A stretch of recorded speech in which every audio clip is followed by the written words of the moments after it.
All right, golf addicts, pumped to bring an interview that's long overdue because it's like the Tour Junkies. We love golf, obviously. We love gambling. We love caddies. So why would we not have already had the number one gambling caddy?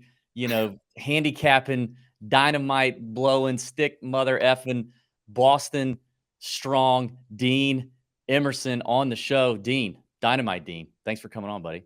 Thanks, DB. Thanks for having me. I don't know if I'm probably the most outspoken Yeah, gambling golf caddy, but there's certainly other ones that bet a lot more than I do. yeah, I that's true. won't divulge any names, but Yeah. they're out there. That is true. I do know of a few of those too, but you are the one that kind of you're a content guy too. Like you're good at what you do. If people don't know, I guess tell them a little bit about. We'll get into kind of the more in depth side of how you got into this and into the caddying game. But tell us a little bit about yourself. Yeah, well, I guess as far as the content guy, I started just giving out some picks back when COVID hit. I was kind of sitting around the table as everybody else was, looking for things to do, and I was talking to my wife about some of my picks, and she's like, "If you're so good, why don't you start putting them out on Instagram?" So I That cracks started. me up. Like, how many guys' wife would say that to begin with? Your wife sounds like a legend, but Yeah, I mean, I don't know. I honestly don't know, but yeah, I started putting them out there, and I said, "Well, geez, if I knew how to use Instagram, I'd put them out there." And she kind of showed me how to use it. So, fast forward 3 years, I'm still kind of doing it and growing the followers organically, I guess you will say. yeah. But I don't really do. I just put pics out on Instagram and see what happens. So we'll get let's now that you've really leaned into the gambling thing, we'll get into the caddying thing here in a second. But educate us on the dynamite and where that came from. You'll say like one stick or a half a stick. I'm guessing that's a unit thing. You're Yeah. very trademarked with this thick ass cigar you put down regularly. Are you? Yeah, yeah. So I'm glad you have that. I don't know. Talk about the brand. Talk about the vice there. The cigar in your hand is pretty sick too. Yeah, I think I just grew up watching my dad smoke cigars, and it just kind of, and play golf and play cards with the boys at the club, and I kind of watched him and kind of enjoyed it. I Yeah, said, "Oh, I can get into that." yeah, So that's kind of how the cigars came about. The dynamite came about back in college. Um, I played football at a small school, and we're kind of hanging around on a Sunday morning, and we were all on a bad streak. And kind of hung over, eating pizza, watching the likes of Chris Berman and um, different guys make their picks. And I came walking in, and I was just like, Dynamite likes the New England Patriots grabbing 14 against the San Francisco 49ers, something like that. And they ended up winning. The Pats did. They covered the line, and I just kind of kept rolling with Dynamite. And I always thought, geez, you could use dynamite. It's like a double entendre because you could use it in a good way, saying, "Oh yeah, I'm blowing up," or you could yeah, use it in a bad way, or- saying, I'm cold." yeah. So I thought it was a universal logo, and um, you fast forward to a couple of years ago, I was caddying for Rob Oppenheim, and I saw the branded Bills hat, which is a really nice quality hat. Yep. And I asked the woman who represents or was repping branded bills, I said, "Can you put a dynamite stick and a golf ball together and put it on a hat?" And she did. And I started wearing the hats around, and people were like, "Oh, that's a cool logo. I like it. What is it?" And I Mhm. just tell them it's some asshole on the Instagram giving up sports picks.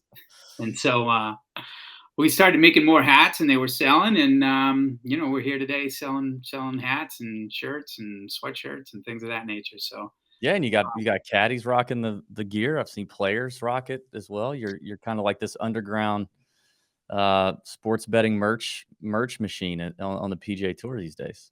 yeah, I guess that's kind of where we're headed, but it's a fine line because as Yeah, these players are like it's about them. It's certainly not about me or about the yeah, caddies. It's about them. They're the guys hitting the shots, and they're more important than anything else. So I never want to overstep my bounds. So yeah, you got to sure. play it safe. I got to ask you this too. Explain the microphone. The microphone that you have on Instagram, when you watch these videos, I've never seen a microphone like it.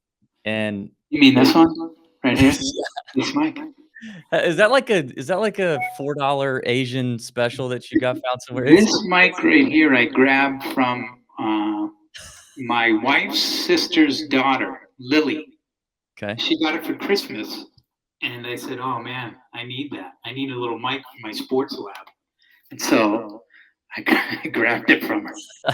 It's like, it's the most echoey, just awful sounding mic, but it works. Like I know, I'm like, where, if I see you do a video without the mic, I want to know where the mic is, just because it's just unique. I think it works for you.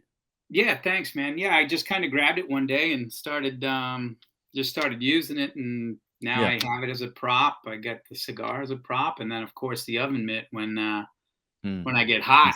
Things get hot. Yeah. Yeah, I don't want to burn the keys on the keyboard. You know that drill. Sure. So talk to me about, we'll get back into the betting thing. We're going to jump around here. So how do you wind up a caddy on the PGA Tour? What's your story? We've talked to a bunch of caddies over the years, and there's a lot of different ones, a lot of wild ones. Always like to know that. It's funny where life puts you. I was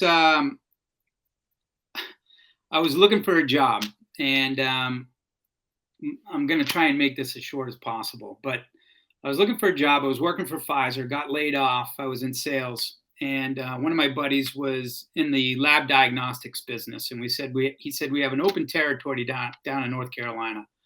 So I packed up my truck, drove down to North Carolina, and started selling this lab diagnostic test. Like we compete against LabCorp and Quest. Mm-hmm. And I drive by this golf course one day. I didn't even know it was a golf course. There's a little sign said OC on it, and it stood for Old Chatham. I end up joining Old Chatham. This kid's caddying for me one day, and he said, hey, do you mind, you want to caddy for me in the Northeast Dam? I know you live up there near Rhode Island. I said, sure. So I end up caddying for the kid. He finishes sixth. About a month and a half later, he's playing in the USAM. He says, you want to caddy for me out there? I said, sure. His name was Doc Redmond. He ended up winning the USAM. So that was like my second or third time ever caddying. I've never caddied before. I was going to say, had you ever caddied before? No. And, in those events, you can use the rangefinder, the shooter. Yeah. So, I basically just hand him that stuff, hand him the shooter, give him some water, and he ended up winning the USAM. And fast forward, I run into Rob Oppenheim, who's a local guy. He's from Massachusetts. He said, do you want to do the Korn Ferry Finals with me? And that's when the top 25 guys got their card. I said, sure. So I end up caddying for Rob. He gets his card. And What year was that? 2019. Okay. And he said, he got his card. He said, the bag's yours if you want it. And so that's how I got to caddy on the PGA Tour. Did you literally caddy one event of the Korn Ferry Tour and that's it? No, we did four. We did four events. That's when they had the 4 playoff events, and he finished in the top 25. So, so that's how I ended up caddying on the PGA Tour. And then Rob, we had the COVID year, so it was 2019 and 2020, and then in 21, I think we got an extra year because of COVID. Anyways, I was with Rob for 2 years on the PGA. And I got a call from Jeremy Elliott, who happened to be representing Davis Thompson, and who I had met Jeremy when agencies were pitching Doc Redmond to turn pro. So I flew down to Clemson, sat in on those meetings with Doc, met Jeremy. He kept my number. I don't know why or how. Or 3 years later, he calls me and says, I just signed a really good player, thinking of having you caddy for him. And I was like, well, I really can't because I'm with Rob and it's the beginning of January. This was 2020. And so it just so happened that Rob was not playing in the Sanderson Farms tournament. And I asked him, would you mind if I caddied for Davis? And I did. And I just stayed with Davis for the next 2 years, which was Korn Ferry. And then this year, 2023, where he was a rookie on the PGA Tour. Hope that makes sense. It's kind of it did. So what was the first PGA Tour event you ever caddied in? The first one was the RBC. It was with Doc Redmond right after the Masters. Doc turned pro. He played the Masters as an amateur, turned pro at the RBC. So that was my very first. But you weren't technically full-time caddying at that point? No, no. As a matter of fact, I have a funny story. He has a like this putting aid, and it's like sight line or eye line. It's Mhm. like a little device. I don't use devices. I just get on the putting green and Yeah. you know Same. knock a few around. He said, "I'd like a." He shows up at the tournament on Thursday. He's like, "Just set this up. I'd like it, to be like 8 feet right to left putt." And this is on the practice green, and I'm strutting around, DJ, Zach Johnson. So they set up this aid. He goes in, comes back out, and he walks up to the aid. He's like, "Yeah, that's backwards." So like, I had no idea what the hell I was doing. Listen, dude, you understood what you were getting out here. I mean, I was a sales guy. You pulled me off the street. Um, Yeah, exactly. so okay, so from that tournament to your next PGA Tour event, when was that? Like your Yeah. next So there was some time in lot between of that, time. Okay. like years or a year and a half. When you show up to the one at the Heritage, are you?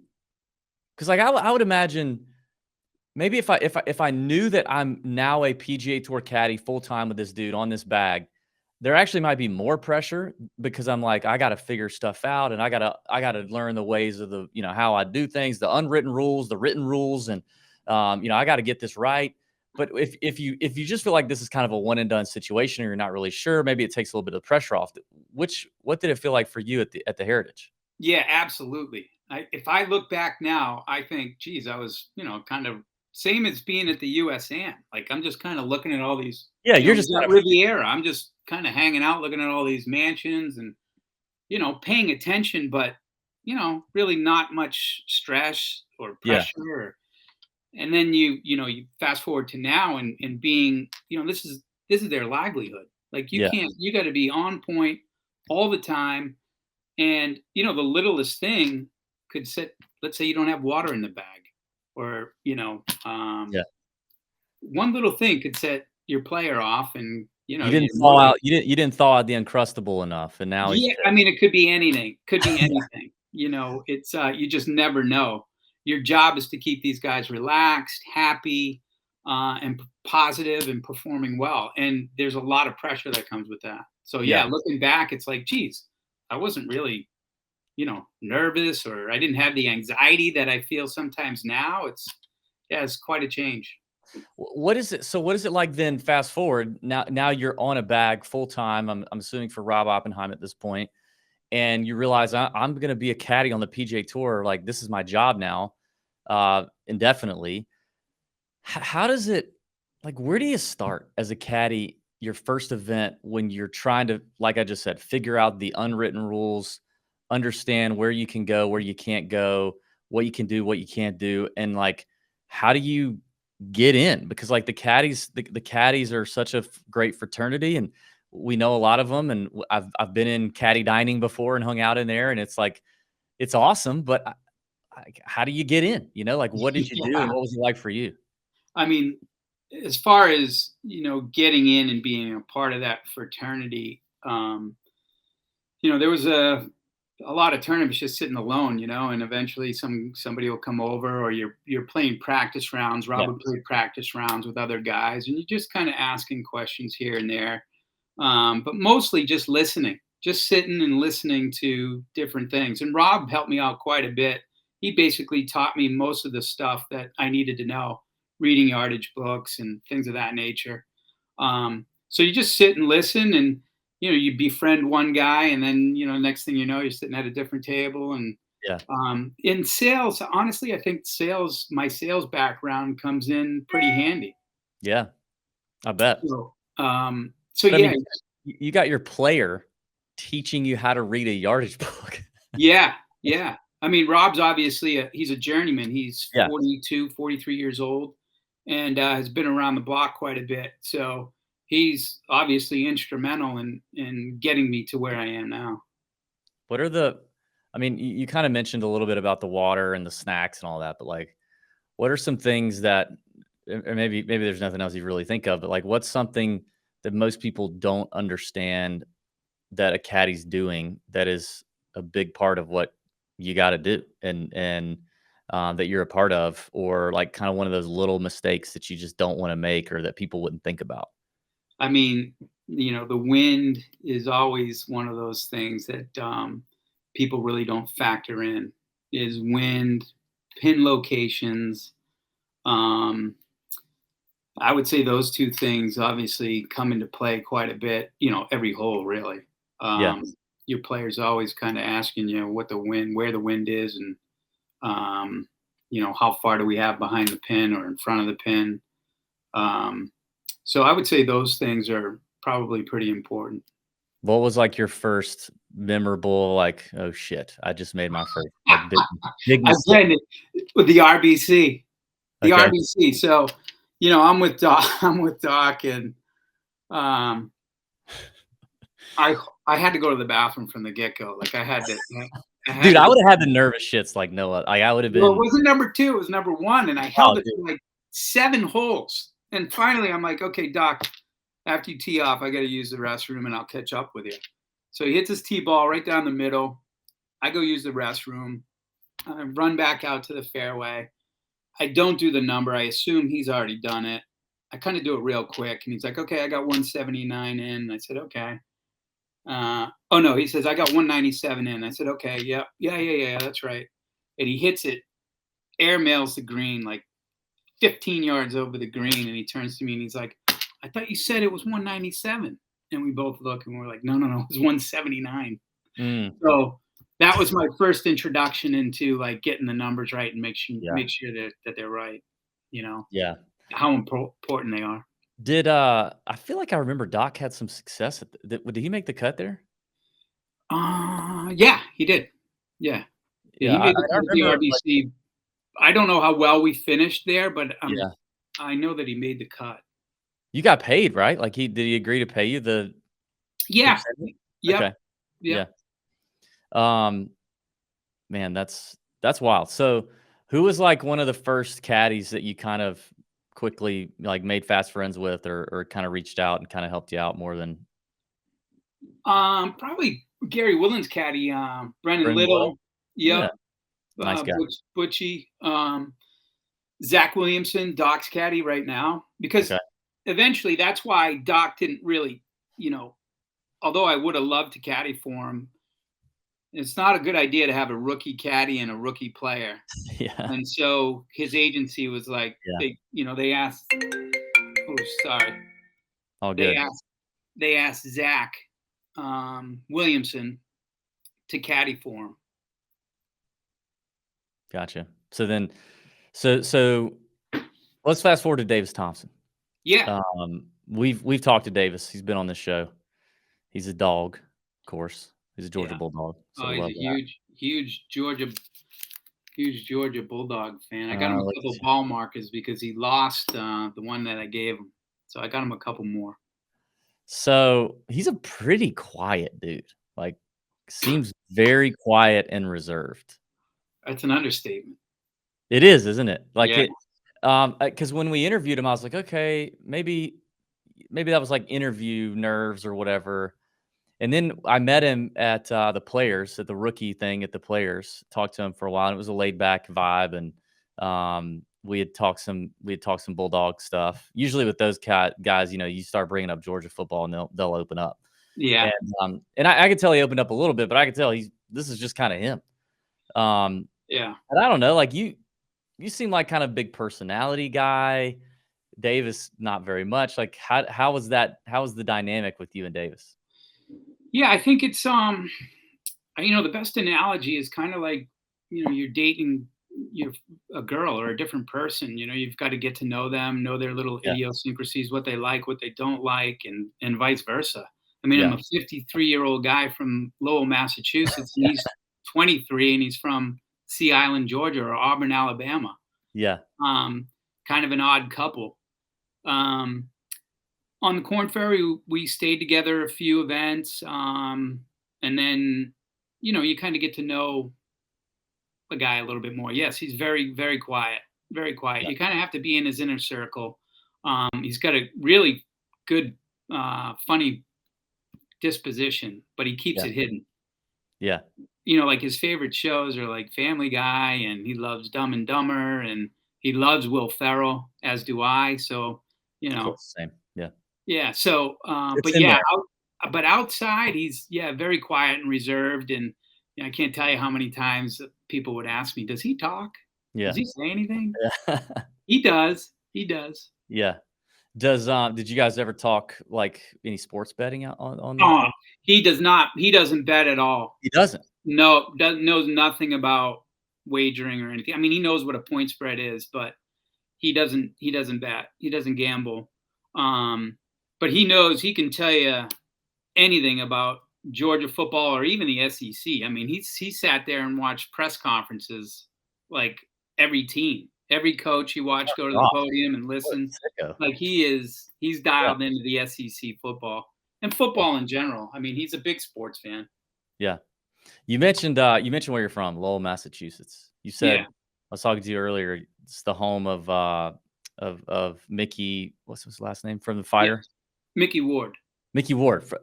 Yes, the character Mark Wahlberg portrayed in The Fighter. You knew Mickey, Yep, still know him. and but you also were starting to tell me that you know some other folks around there, and you got a chance to go watch the filming of Ted with Yeah, Mark so Wahlberg. my neighbor was Mickey O'Keefe, and he trained Mickey Ward when Mickey's brother Dickie went to jail. Is everybody So, there just named Mickey or Dickie or yeah. Tickery Tock? Like what? Yeah. Like, and that is like the most stereotypical. If you're like, hey, dude, what's a guy from Lowell, Massachusetts name? Like one of my first three guesses would be Mickey, and I Yeah. might hit it. Well, I mean, I think, you got a lot of Irish Yeah. folks up here in Boston, and but Mickey O'Keefe was a police officer here in Lowell, and he lived near me, and we would go running every morning, and he'd be practicing his lines because he played himself in the movie. And so after the In movie Ted. was, what's that? In Ted. No, in the Oh, fighter. in the fighter. Okay, in the Yeah, fighter. but after the fighter was done and they started filming Ted down in Swampscott, Massachusetts, Mickey O'Keefe asked me to head down there, and we were going to watch Mila Kunis. She did one scene, and then there was another scene we watched in Boston with Brad Marchand was with us, and he's the hockey player for the Bruins, and Mickey Ward and Lyndon Byers. We were all kind of watching them film Ted, so it was pretty neat. Okay, I mean, I think the most obvious question is how did Ted work? The bear. Oh, I mean, we watched the scene where who's the guy that used to do Talk Soup? Joel McHale? Yeah, we watched the scene where Joel McHale was at his house and they were doing they had the party at his house. So I don't know how they did the bear and obviously special effects Yeah, because the yeah. bear wasn't floating around and I was we gonna didn't say, see the bear. was there like a bear there? No. It was No, all no, just I didn't see CGI? any bears. Oh, No. I would have wanted to meet Ted, the bear. Yeah, You no, I didn't see like, I no didn't see animatronic bear, no fake bear? God, no, no, just Mila Kunis. that's not a bad consolation prize. You ever met Mark Wahlberg? Oh yeah. Yeah. Have you? Yeah. Yeah, he was there on the set. We were talking to him. No way. Um, wild story, I don't wanna share it here because I've shared it before, and my listeners would be like, "Geez, David, can we not listen to this again?" But I caddied for Will Ferrell. Oh, no way. Yeah, Where? at Augusta Country Club, Holy May cow. of 2007. How cool is that? I'll tell you that story offline. Yeah, yeah. Well, just Um, answer this question. Was he as funny golfing as he is, like, in his movies? he was Like, off absolutely as funny, but, like, just naturally, normally just funny, not in a Yeah, character way, just himself funny, but that's also would laugh at my jokes or other people in the group's jokes or, like, would laugh. He just wanted to laugh too, so he yeah. wasn't like, "I'm funny and nobody else is funny." Oh, man, It how was awesome is that? fantastic. I got a couple good stories I can tell you about that, Awesome. Look after forward this. to hearing those. Um, alright, so, I wanna go bounce around back to the gambling thing. Yeah. I just kind of envision based on, again, my dumb Southern stereotypes of Lowell, Massachusetts and what you're doing. Like, you come out of the womb and you're laying sticks, right? You're talking about spreads and points and over-unders, and you're just it's just in you. Like, but tell me when it actually became a thing for you. Yeah, I started probably in high school. I think I was 14 or 15 years old. We used to have those little betting cards. Somebody used to float around, middle school, high school with those betting cards, Yeah. and you put $1 or $5 on it. And that's probably where it all started. Do you remember like your first like big hit, or your first when you like fell in love with it, or did it just kind of it was just natural? Yeah, no, I don't really remember. I Everybody's don't gonna have take this like miracle, it. Okay. story where I do remember. I mean, I have one story. I'd rather not share because I was in Let's hear it. deep. I Yeah. was in deep. I was down quite a bit, and I don't do parlays. And this is probably why. I mean, I've learned not to play those because I just Right. think they're not a high percentage play. So, but I was down deep. I was in high school, and I end up. This was before you would enter your bets online. Right. I actually called, and the guy had a machine, so you could leave your bet on the machine. And I did like a 10-stick parlay with the greatest show on turf, and it was like St. Louis in the over against some. I think it was the Houston Oilers at the time, and luckily enough, it hit, and I got back whole. So, yeah, Yeah. that was probably my biggest play where I dug myself out of a deep, deep hole.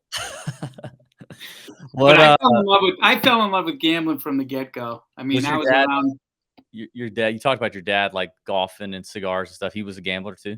Yeah, like you'd go up there to the club Yeah. with my dad, and they'd play their golf, and they'd have their Nassau going, and then they'd have afterwards they'd have a bunch of beers, and they'd be playing cards at the table, and my seat was right next to these guys, just watching them Yeah. play. I loved seeing the money go around. I mean, yeah, I would say that that kind of influenced me a little bit. I'd love to know what that's like. I'm a member of a great golf course, but the club sucks, so that doesn't happen. Oh, really? Yeah, shots fired, but it is what it is. Oh.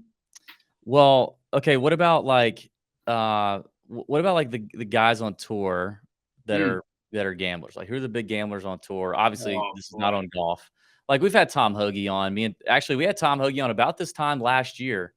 I need to follow up with him on that. We had him on this time last year, and we did a full college football preview because I know what a big college football guy he is. Yeah. And I think we went through every team. Who's he a fan of in their conference? TCU. Oh, mean, yeah, TCU. We went through every Yeah. team in the conference. We did over under win totals. He made predictions. Holy cow. Obviously, he went over on TCU. Yeah. And here I am, a Georgia fan, and I don't know shit about TCU, and I'm like, whatever. And then we end up playing each other in the Natty. I think they played. I don't remember if they played or not, but I remember Yeah, I know. Georgia was there. They definitely played, and I know why you forgot it. Yeah. It was like over before it even started. Yeah. I've also heard, and now I do have to ask you this. I know I'm throwing out, this is horrible interview etiquette, but I'm going to give you like 3 questions in one. Number 1, like gamblers on the tour. But number 2, I know that Siwoo Kim is a big baseball bettor guy. I don't know if you know that. But do you, a question we ask every guest, caddy, player, doesn't matter. Also, after you answer that question, do you have any Siwoo Kim encounters or stories? Yeah. Yeah. Okay. So the big bettors, if you walk up and down the range, you got caddies, coaches, players, TV personalities. Everybody is kind of talking about who had who the night before or who they're going to play that day. I mean, there's no shortage of gamblers out there. Whether it's, and a lot of times it's just short money. It's half a stick here, half a stick there. And yes, a stick is a unit. I would, it's all relative. For me, one stick is $100. Yeah. But for a guy like Siwoo, one stick could be 25,000. Yeah. So I don't, I personally don't know him. I just heard stories that he likes the action. But yeah, we had an encounter with him. Rob Oppenheim and I were paired with him in the final round of the Wyndham in 2021. Wait a minute. This is not the year he had the lead on Sunday. Yeah. When Jim Herman won. Yeah. I've heard about this round. I can't wait to hear this story. I have goosebumps right now. We're huge Siwoo Kim fans right now. Yeah. Yeah. Can't so wait we were paired with him, and he didn't say much. Vranish was on his bag, Yep. Yep. Brian Vranish, and Rob's kind of the journeyman, the underdog guy, and there wasn't any fans because it was COVID. There were a few people out there, but Yeah. it seemed kind of odd. But yeah, he came. We went to the sixth hole, that downhill par four, short hole, and he took Yes. driver. Yes. I And he, cannot believe you were in this group. yeah, he took driver and he hit it in the weeds on the right. And I'm not in the boys network at this point, and I don't know Brian. I know him now pretty well, but I just look at him and he goes, "Dude, that was the dumbest play." So Steve wanted to hit it, and he hit it right into the weeds. I still don't understand that play. I don't know what he was trying to do, but yeah, he was just there was a lot of F bombs out of him. The legend of that day is that on that hole, Brian had to convince Siwoo to keep playing. Oh, really? Yes. All I remember about that hole is him hitting driver into the weeds on the right, and we kind of went over and looked. We couldn't find it, and then that's kind of all I remember. Then I'm back over to my player's ball, and we're kind of focused on our own game. But I didn't hear any like, "I'm all done. I'm out of here." Any of that stuff.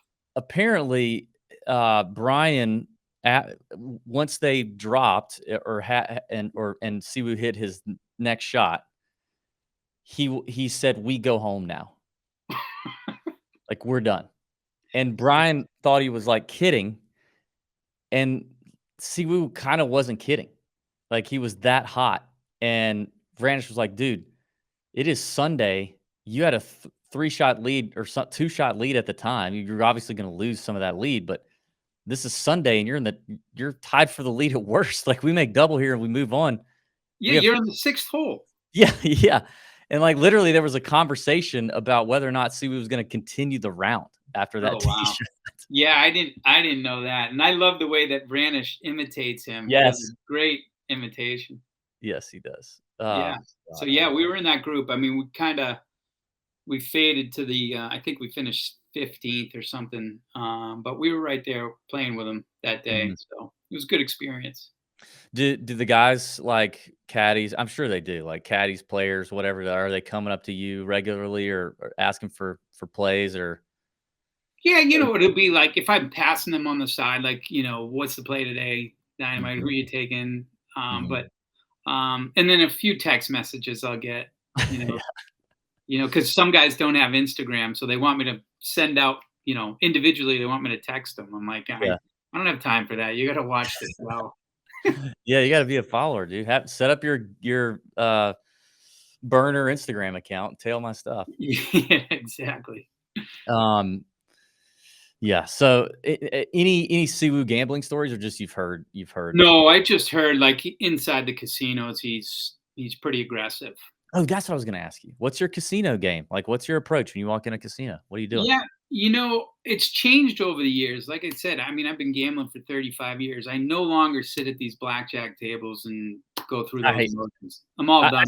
I'm done with blackjack myself, and I'm Yeah. actually proud that it didn't take me that long. I don't do blackjack.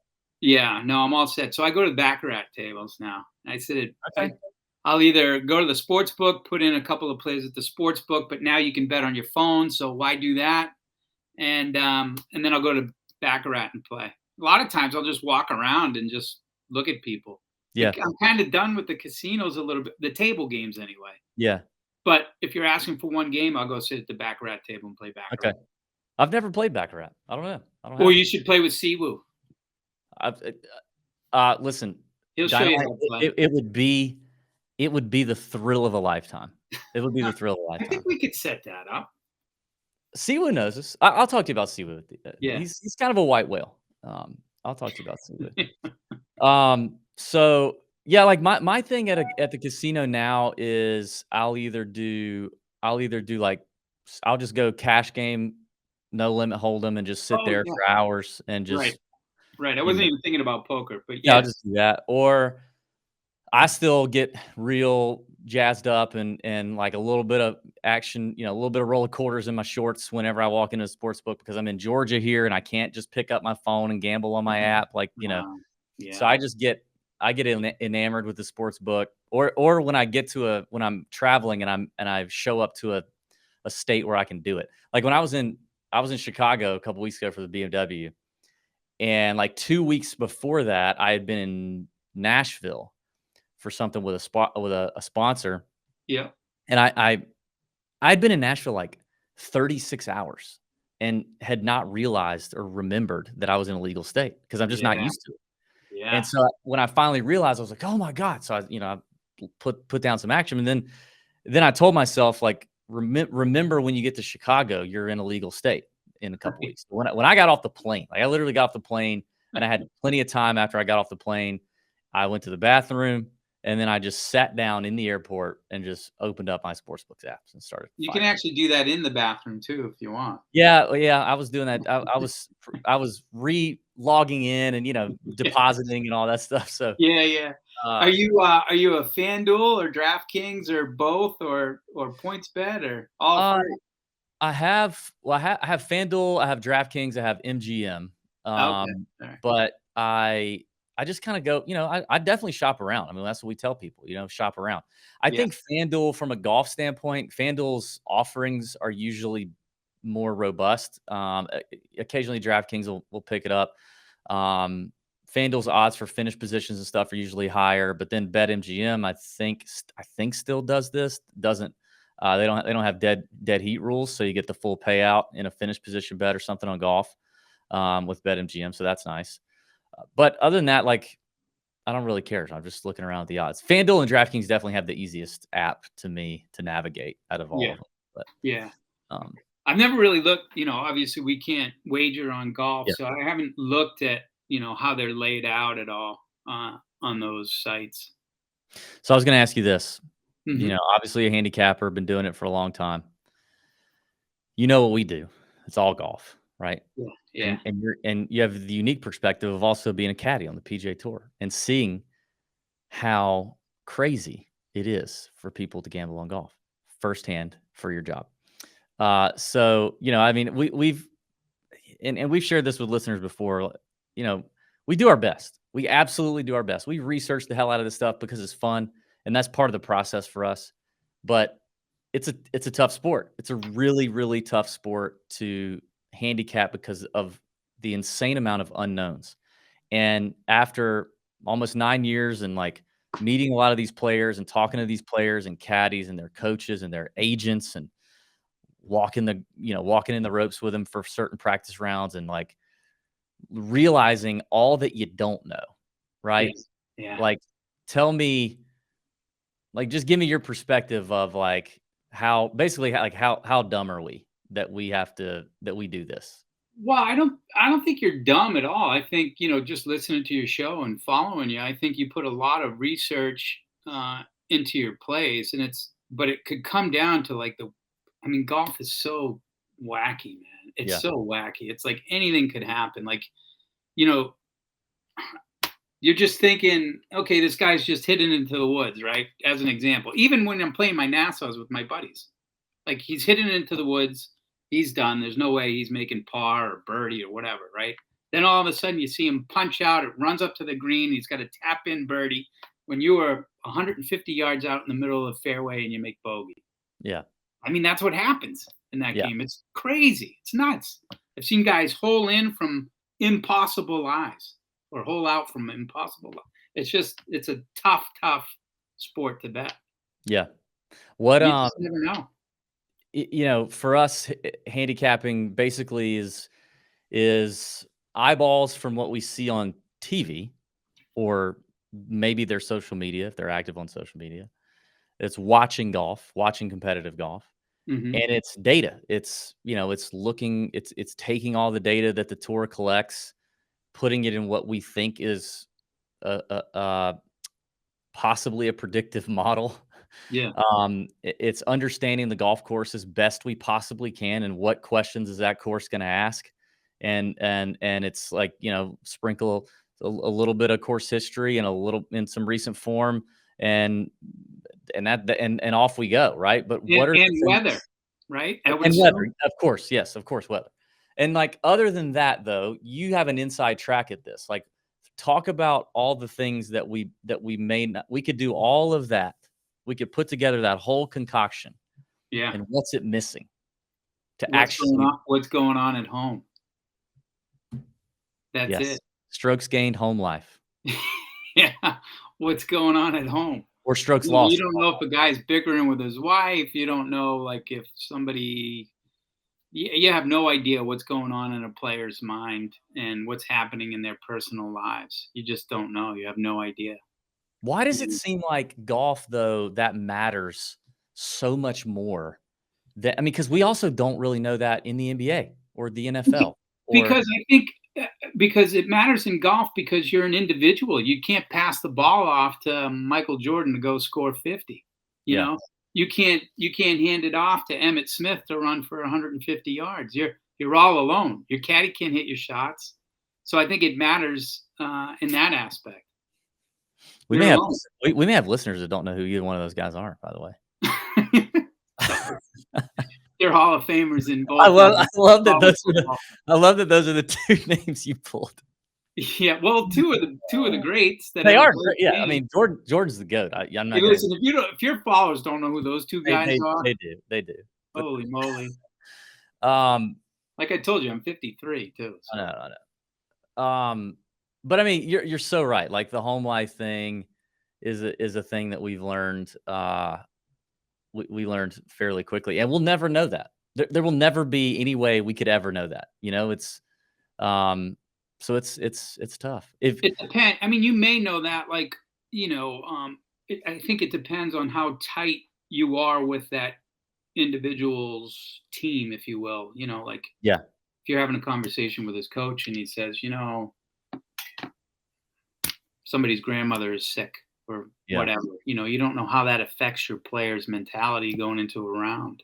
So I yeah. just think that's that one caveat in that sport that you just can't calculate. You can't put it in to your little algorithm when it Yeah. comes to betting. Yeah, I think you're right. Of all the golf bets, the types of bets out there, right? Obviously, outright winners are the hardest for the most part. Yeah, they're pretty much the hardest. So those would be probably negative EV, not dynamite bets, right? If Dynamite were betting golf bets, what kind of bets would you be more inclined to bet on?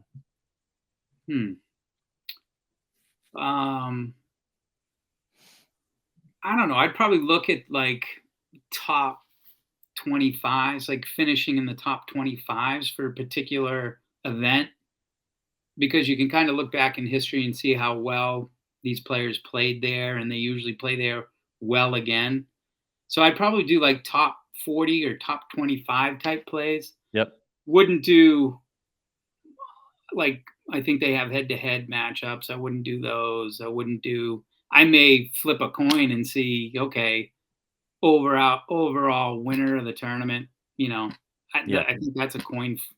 You could probably narrow it down to 5 guys maybe. Yeah. But I do like something like a guy finishing in the top Finish 4. position bets. I love those. We love those. Why do you say that about the head-to-heads? That's interesting to me because a lot of big, like, real professional golf bettors that bet, their units would shame my unit.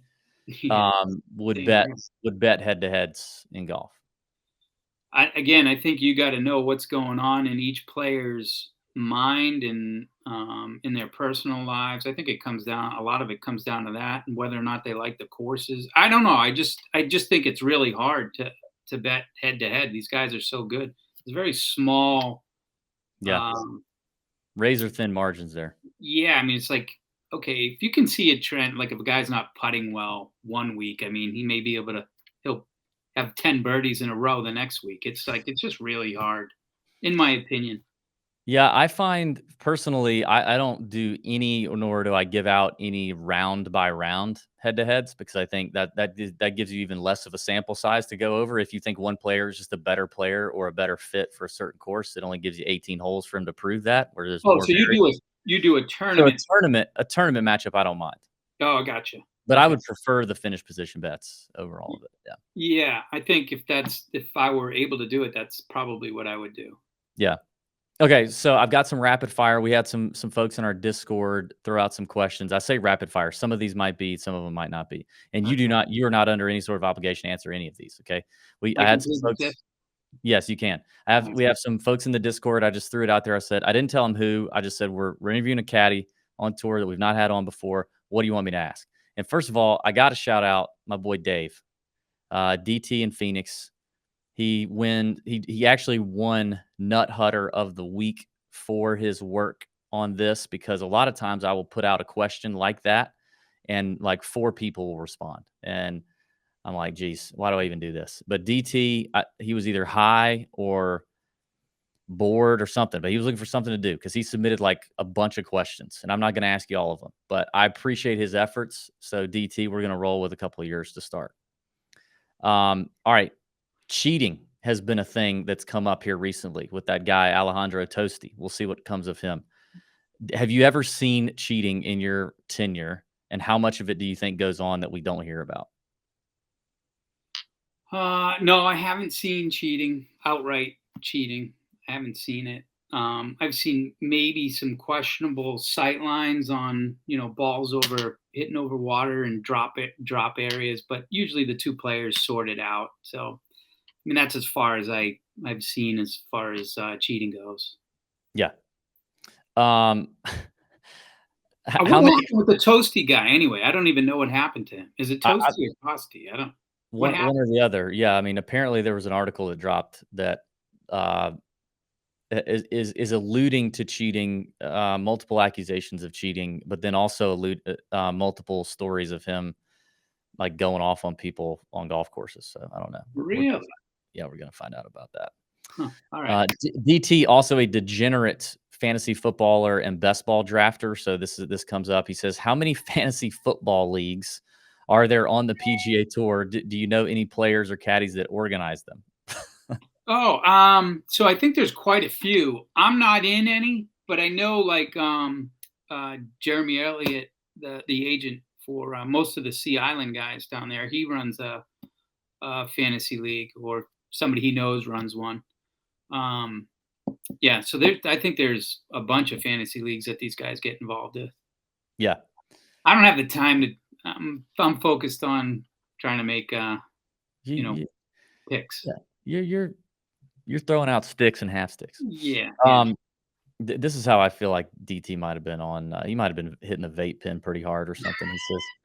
He says if you and your pro managed to get the last room at the local Holiday Inn, and it was a single king bed, would you sleep together, or would one be forced to the ground? And how would you decide that? Oh God, hell no. No, we wouldn't sleep together because I haven't told you this, but I won't be working for Davis this coming season. I got let go, but he definitely would be like, you're on the floor, you're on the couch, which I wouldn't mind because Or in the hallway. Yeah. Dave, see, he wants his alone time. Yeah, he is. He's definitely more important than I am. I want him to play well, so he needs a good night's sleep. This question comes in from our buddy Spaz. It's a good question. We're tight with Gino, and Gino's notorious for documenting really awful places that he stays in. Yeah. Do you have like a story, or can you remember the sketchiest, just absolute worst place you've stayed in?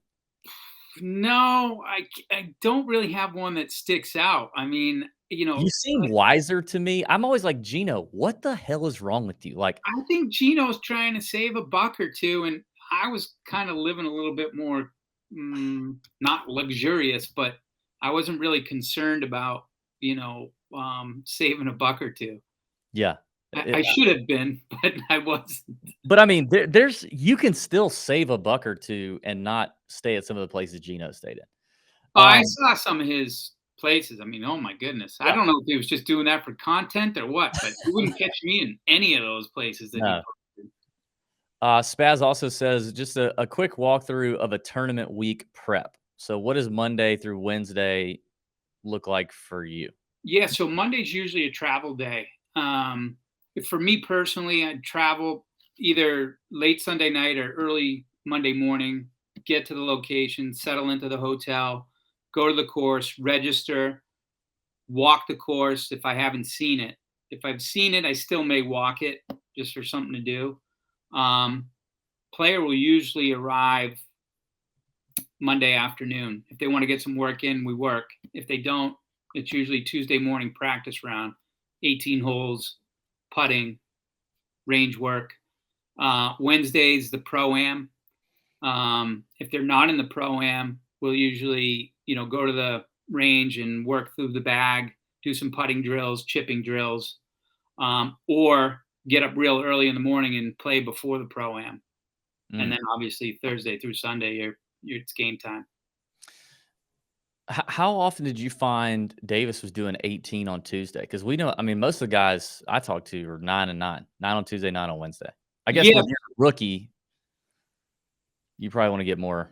Yeah, right. So oftentimes Davis wasn't in the pro-am on Wednesday. Mm-hmm. So if you're in the pro-am on Wednesday, they'll tell you, okay, you're playing the back 9 on Wednesday at 1:00.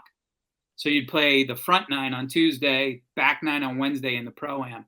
So there's your 18 holes. But yeah, we're playing 18 often on Tuesdays, the full 18. Yeah.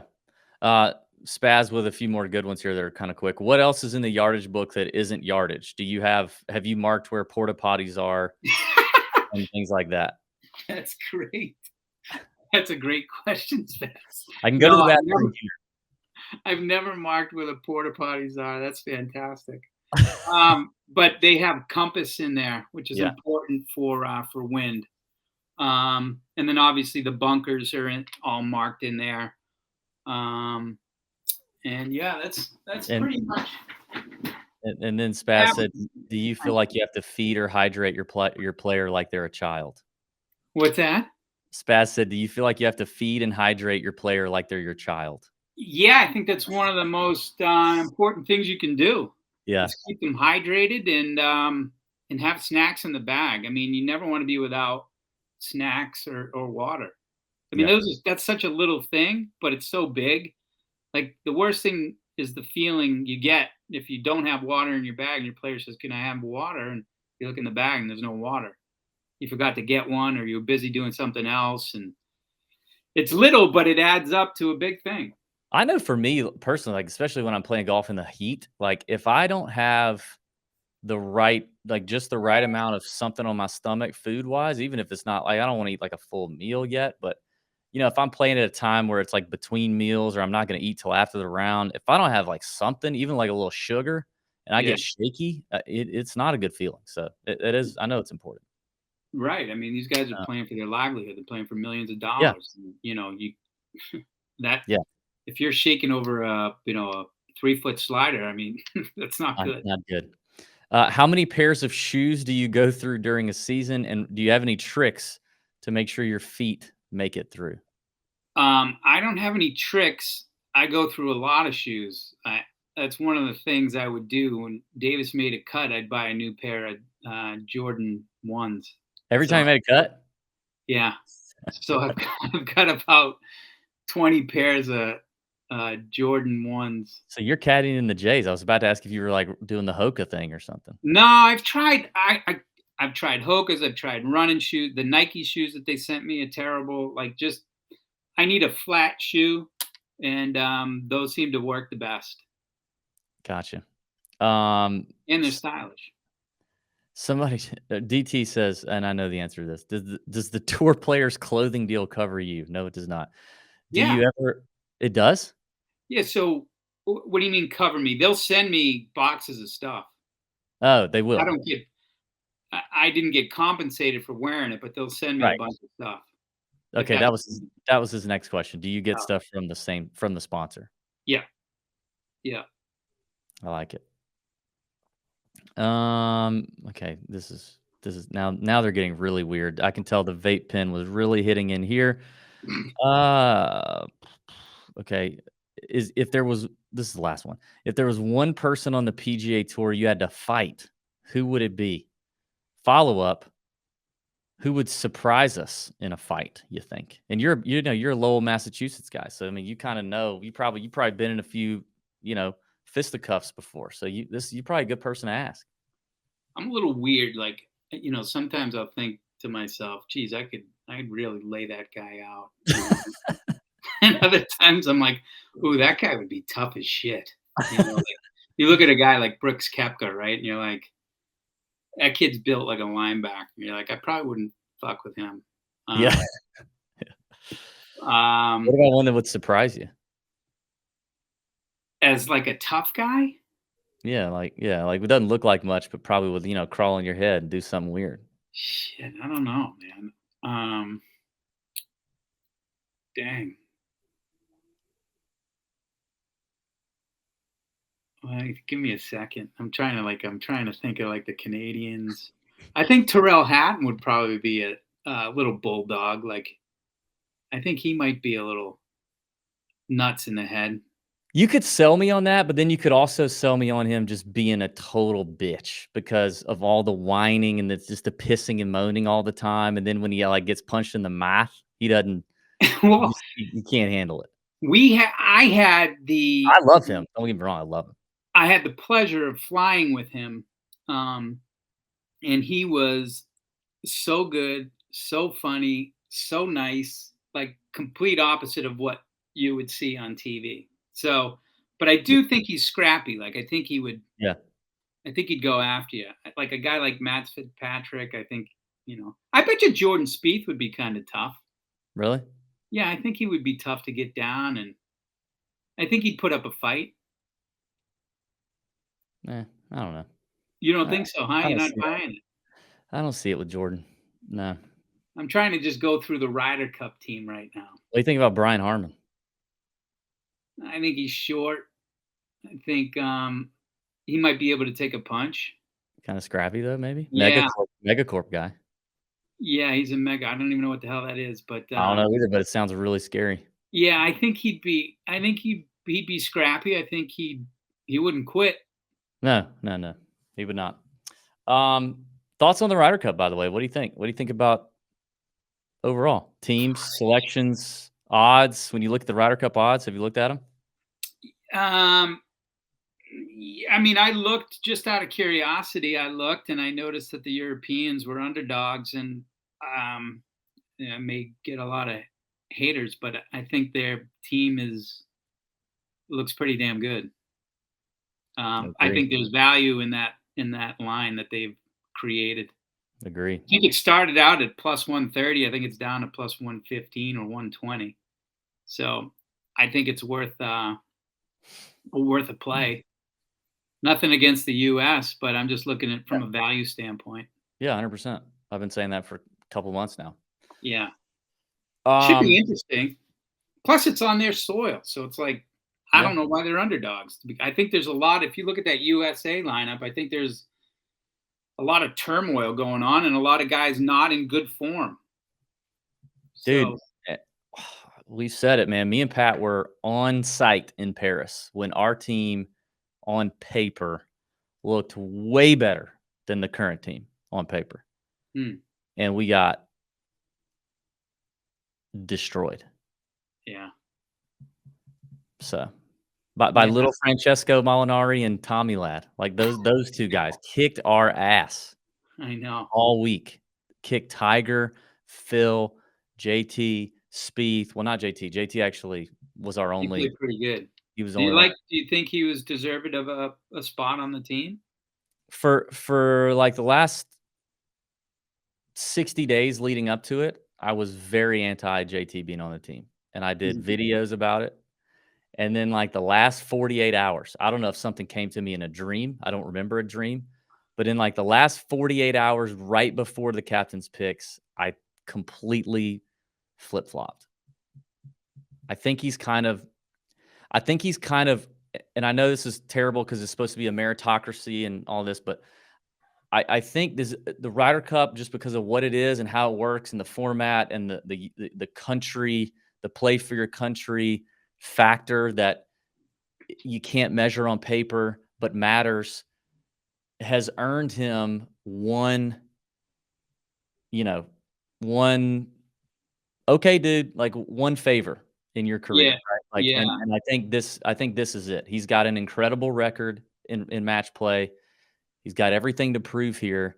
The Europeans don't like him. I mean, in terms of during the Ryder Cup, he's a menace, right? And he's kind of the only real menace we have at this point. Like nobody else. I mean, other than just being really damn good at golf, but like we don't have Patrick Reed, we don't have Phil, we don't have Tiger playing mind games or pissing people off. Like JT kind of does that. He annoys them, and there's all these other little factors. So I just kind of convinced myself with the 48 hours leading up to it that he's earned this one. Yeah, I agree with you. And look, when he plays the Fortinet, if he sucks, if he goes to Rome and he's playing practice rounds and he sucks, we can bury him. We can bury him. He can be a team guy, and we can bury him till singles or whatever we have to do. Right. Yeah, I like your assessment. I think you're right. I think he's. It's not like, oh man, this guy didn't deserve it. He's earned that right for your, like, here's your chance. Like kind of giving you a mulligan, or it's not a mulligan, but it's like a free pass to show us that you deserve it. And I've said this, with that comes a lot of pressure. Yeah. I've said this, but he wanted it. Yeah. So. I've said this on the show many times. One of my favorite quotes is from football coach Bruce Arians. Be who you can afford to be. JT can afford to get this one thing, like this one little slip, right? Mm-hmm. There's some guys that playing as he's played leading up to it would not. Cam Young. Yeah. You didn't do it. You don't have enough equity built into this thing to overcome the recent play. Yeah. But JT has quite the body of work, and he is the team guy, and he is a guy that everybody on that team loves and wants on there, and he's a menace to Europe. If he can go over there and be a menace to Europe and pull something out of his hat, and do his thing, then I'm all for that. I actually have a bigger problem with the Sam Burns pick. And I'm a Sam Burns guy. I like Sam Burns. I hit him 50-1 at the match play. Yeah. I had Burns and Young on the card. Nice hit. We actually played Cam Young in our opening round. He had 3 threes on the back 9. 9 threes on the back 9. Unreal. Yeah. Or was it the front 9? I don't know. We were 5 down after 9 holes. And we took him to 16. I say we. Davis took him to 16 holes. So yeah, he was fighting. Yeah. Oh, I remember that match now. You guys were a hell of a group right there. It wasn't oh my gosh, they shot lights out. I mean, it was a birdie barrage. Birdies and eagles, I should say. But in your 4, wasn't it a really murderer's row of guys? It was Cam Young, Davis Thompson, Sepp Straka, and Corey Connors. Okay, yeah. So just solid guys. Solid group. Yeah. All right, listen, Dynamite Dean, I can't let you out of here without some picks. All right, and college football week 2 coming up. You got any thoughts? You got any leans? Any sticks we need to throw down on a couple of games? Yeah, I mean, I like to look at the lines when they first come out, so I'll jot some things down and just kind of assess them as the week goes on, see where the money comes in, see if the lines move, things of that nature. I don't want to give away all my secrets. Of course. But I've got 3. Okay. 3 plays that I'm eyeing. First one is North Texas against Florida International University, FIU. I like North Texas, or that's where I'm leaning. The next one is Texas and Alabama. Is this a spread, a money line? What is this? Yeah, it's a spread. What's the spread? I think it opened at 12, so I'll be watching that one. Texas, Alabama. I like the over 54.5. That's going to be such a huge game. And then lastly, Arkansas against Kent State. I think that one opened at 37. So those are 3 that jumped out that I'm eyeing. I may make a play on them. I may not. You'll have to stay tuned and watch the Dynamite show. Yes. Or I'm also going to ask you to drop those in our Discord whenever you land on those. Oh yeah, I can do that. Let's see if I can pull this up. You mentioned something. I'm going to get you out of here with this. This kind of went viral today. Okay. What does this look like to you? Dynamite, you're going to be like, what the hell is going on this show? If you want to hang up on me, you can. What does this look like to you?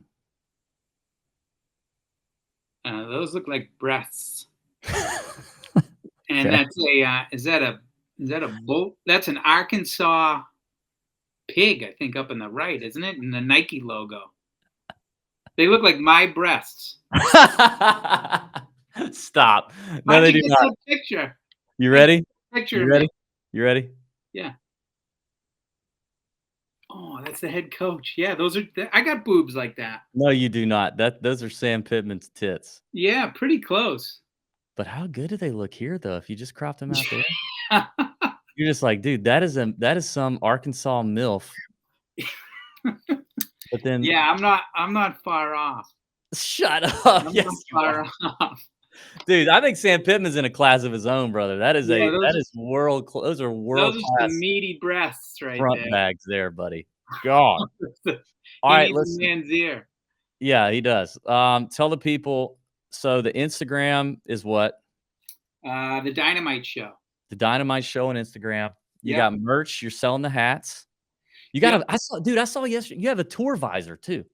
Yeah, I got visors, hats. I just went to the promotions place, ordered some bucket hats. Some sweatshirts are coming. Yeah, I got some stuff. We're gonna reload and redo the website and put some good stuff on there. Head covers, putter covers, Who you things like getting to that. do those? What's that? Who you getting to do those? The head covers.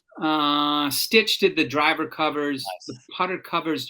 Zach Blair's company did the putter covers. Mm. The Yep. Buck Club. Yep. I Yeah. like the Stitch stuff's good too. Pat is gonna really want to make sure he gets a tour visor. He's a big tour visor guy. I am not a tour visor guy or a bucket hat guy. All I don't right. do either one of those. But Pat's Well, gonna want a tour visor. send me your address and I'll send Okay. down a little bag for you. Praise God, baby. Dynamite Dean Emerson, check him out. Thanks for coming on. We'll have you on again, and you'll be a part of the Discord. We'll mix it up with you all year. Right on.